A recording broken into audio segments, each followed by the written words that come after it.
सोमवार व्रत कथा। पहले समय में किसी नगर में एक धनी व्यापारी रहता था। दूर दूर तक उसका व्यापार फैला हुआ था। नगर के सभी लोग उस व्यापारी का सम्मान करते थे।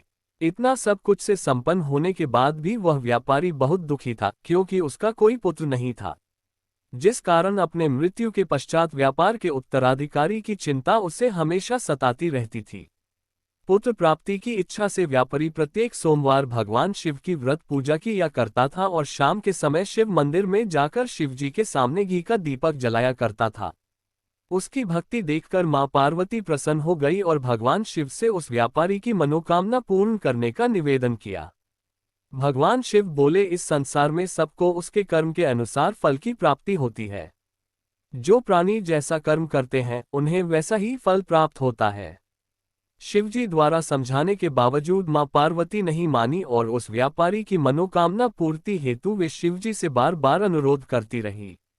अंततः माता के आग्रह को देखकर भगवान भोलेनाथ को उस व्यापारी को पुत्र प्राप्ति का वरदान देना पड़ा। वरदान देने के पश्चात भोलेनाथ मां पार्वती से बोले, आपके आग्रह पर मैंने पुत्र प्राप्ति का वरदान तो दे दिया, परंतु इसका ये पुत्र 16 वर्ष से अधिक समय तक जीवित नहीं रहेगा। उसी रात भगवान शिव उस व्यापारी के स्वप्न में आए और उसे पुत्र प्राप्ति का वरदान दिया और उसके पुत्र के 16 वर्ष तक जीवित रहने की भी बात बताए। भगवान के वरदान से व्यापारी को खुशी तो हुई, लेकिन पुत्र की अल्पायु की चिंता ने उस खुशी को नष्ट कर दिया। व्यापारी पहले की तरह सोमवार के दिन भगवान शिव का विधिवत व्रत करता रहा। कुछ महीनों के बाद उसके घर अति सुंदर बालक जन्म लिया। घर में खुशियां भर गई। बहुत धूमधाम से पुत्र जन्म का समारोह मनाया गया, परंतु व्यापारी को पुत्र जन्म की अधिक खुशी नहीं हुई, क्योंकि उसे पुत्र की अल्पायु के रहस्य का पता था। जब पुत्र 12 वर्ष का हुआ तो व्यापारी ने उसे उसके मामा के साथ पढ़ने के लिए वाराणसी भेज दिया। लड़का अपने मामा के साथ शिक्षा प्राप्ति हेतु चल दिया। रास्ते में जहां भी मामा भांजा विश्राम हेतु रुकते, वहीं यज्ञ करते और ब्राह्मणों को भोजन कराते।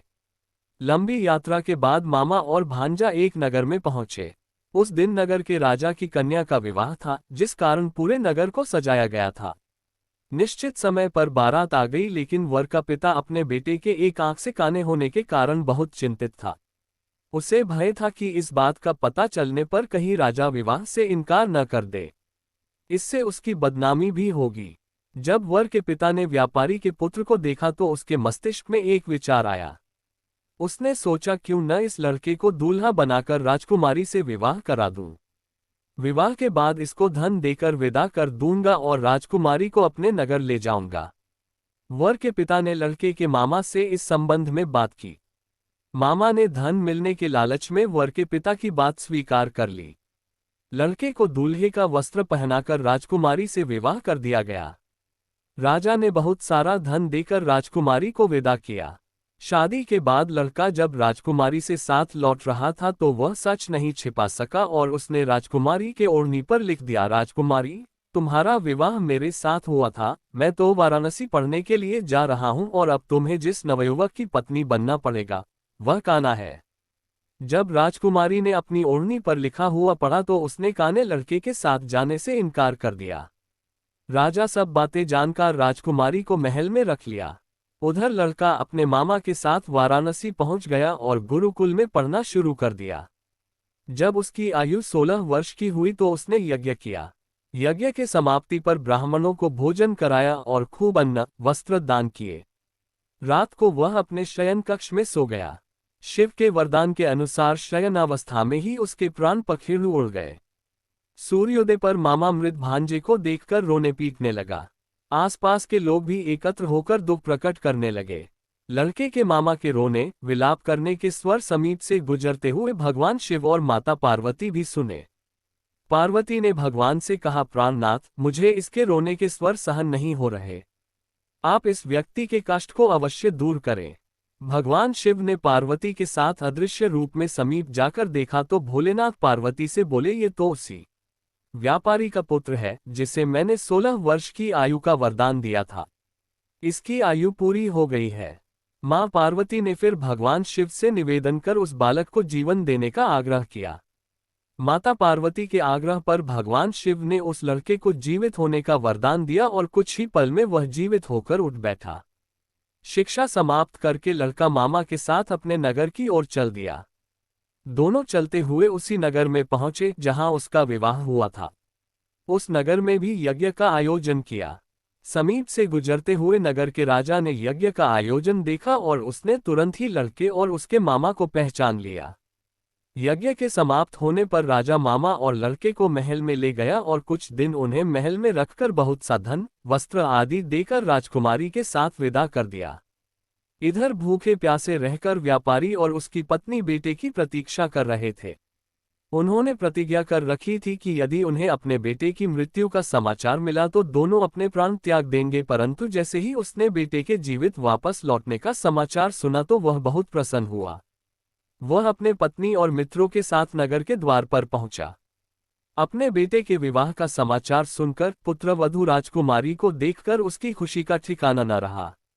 उसी रात भगवान शिव ने व्यापारी के स्वप्न में आकर कहा, हे श्रेष्ठी, मैंने तेरे सोमवार के व्रत करने और व्रत कथा सुनने से प्रसन्न होकर तेरे पुत्र को लंबी आयु प्रदान की है। पुत्र की लंबी आयु जानकर व्यापारी बहुत प्रसन्न हुआ। सोमवार का व्रत करने से व्यापारी के घर में खुशियां लौट आईं। शास्त्रों में लिखा है कि जो स्त्री पुरुष सोमवार का विधिवत व्रत करते और व्रत कथा सुनते हैं उनकी सभी इच्छाएं पूरी होती हैं। तारांकन तारांकन तारांकन तारांकन तारांकन तारांकन तारांकन तारांकन तारांकन तारांकन। आरती। ओम जय शिव ओकारा, स्वामी हर शिव ओकारा, ब्रह्मा विष्णु सदाशिव अर्धांगी धारा। जय शिव ओकारा। एकानन चतुरानन पंचानन राजे, स्वामी पंचानन राजे, हंसासन गरुड़ासन वृष वाहन साजे। जय शिव ओकारा। दो भुज चारु चतुर्भुज 10 भुज से सोहे, स्वामी 10 भुज से सोहे, तीनों रूप निरखते त्रिभुवन जन्मोहे। जय शिव ओकारा। अक्षमाला वनमाला मुंडमाला धारी, स्वामी मुंडमाला धारी, चंदन मृग मद सोहे भाले शशिधारी। जय शिव ओकारा। श्वेतांबर पीतांबर बाघांबर अंगे, स्वामी बाघांबर अंगे, संकादिक ब्रह्मादिक भूतादिक सगे। जय शिव ओकारा। कर में श्रेष्ठ कमंडलु चक्र त्रिशूल धरता, स्वामी चक्र त्रिशूल धरता, जगकर्ता जगहर्ता जग पालन करता। जय शिव ओकारा। ब्रह्मा विष्णु सदाशिव जानत अविवेका, स्वामी जानत अविवेका, प्रणवाक्षर में शोभित ये तीनों एका। जय शिव ओकारा। निर्गुण शिव की आरती जो कोई नर गावे, स्वामी जो कोई नर गावे, कहत शिवानंद स्वामी मन वांछित फल पावे। जय शिव ओकारा।